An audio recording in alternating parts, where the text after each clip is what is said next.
Beka. Khumbula ukuzika. Ngibingelela ibandla. Ngibingelela uPostoli, mama uPostoli. Omama bonke, obaba bonke, abasha Sunday school. uJesu Kristu inkosi. Ngingumama uMolefe. Nomfowethu uMolefe. Ngiqhamba enhle. Bekhona besonto elidlulile. Ngwazange ngithole ithuba lokuthi ngibingelele eSouth ngaba khona ngcinela ngaba khona ngo-2022 2003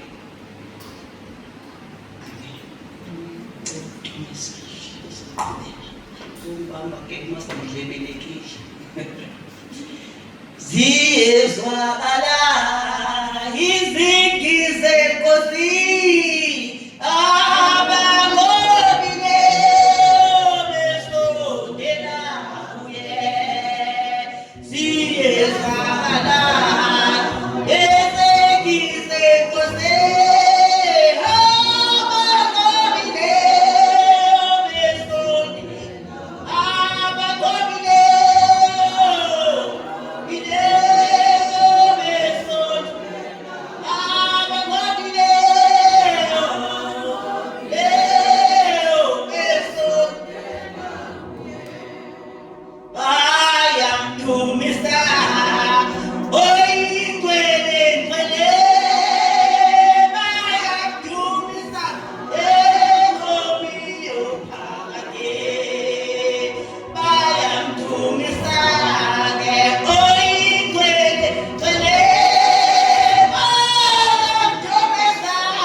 semshilo ngathi 2003 ngafika kule ndawo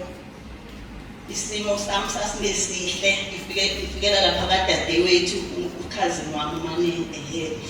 isimo angiqalile indawo yalapha abazalwane ngokudebendlela ngafika ngixakekile kakhulu nganginesimo esasingalungile ngiyakholwa ke bazalwane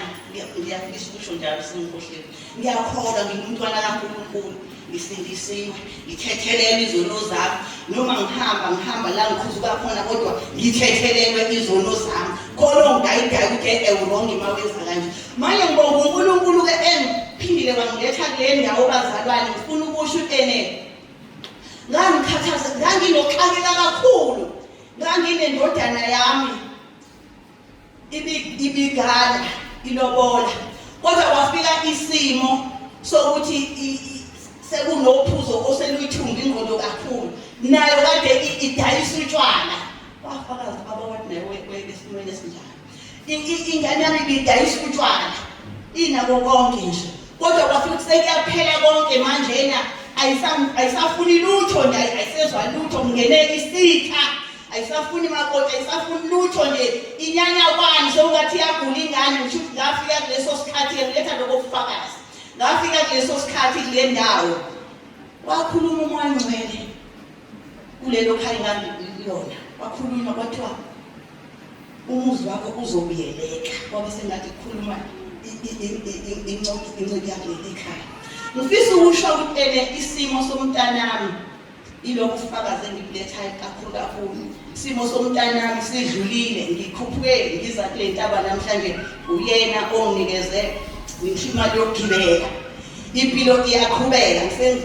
yibo ngizofakaza ukuthi uNkulunkulu angisize kungabe kusajika lokho aseplanile ukuthi amalobolo uyaqhubeka uyalobola umakoti wakhe lengane nginalobo ufakazi nje kakhulu kodwa ufakazi uNkulunkulu ehamba nami kubiza ukuthi ukuthi bazalwane usashoka ukuthi ingane watheka ngengane yami ngoba sekufanele iyothatha into zedlozi ngoba phela abantu bezingangenwa yidlozi abantu bekhuluma konke abakuthandayo othi angizange ngikwenze lokho ngibiza ukusho and mangifika lekhaya uNkulunkulu uye wawenza ummangaliso ngengane yami impilo iyaqhubekela muhle uNkulunkulu esimkhonzayo bazalwane singasuki noma zikhona izinto ezifike zithi sifuna ukusiphonsa phansi kodwa sizolingwa izilingo ziyivivinyo lezithino esibiza ukuthi siqhubekele phambili leso simo obhekene naso akusho ukuthi sesithi kudluka enkulunkuluwini bakho ngoba sizolingwa ngazi izilingo kunendaba engingikhathaze kaNahume engiyembambelele kuyona uNahume bethele abaphephela kuyena abayinqaba yakhe inhlupheko yabo uNkulunkulu uyobalwela bekunaloko ngabizwa obizweni ngelizwi elathiwa thokozani enkosini ningakhathazeki ngalutho kuPawuli ngokuba izicelo zenu mazazwe nguNkulunkulu ngokukhuleka nangomusa konke lokho makufika isimo kodwa benivuka lelizwi Nkosi yami angiyena okhathazeka ngoba bazalwane zikhona izimo zokuthi sikhathazeke ngoba kufike umbuso omubi engqondweni zethu empeni zethu singavumeli ukukhathazeka ngoba akuthunyelwe ngomubi asiqaleni uNkulunkulu sikholwe bazalwane muhle uNkulunkulu wakule ndawo ngiyamthanda kakhulu uNkulunkulu ngithe angize ngoba mhlambe sekokugcina ngisayophinde ngibuye amen.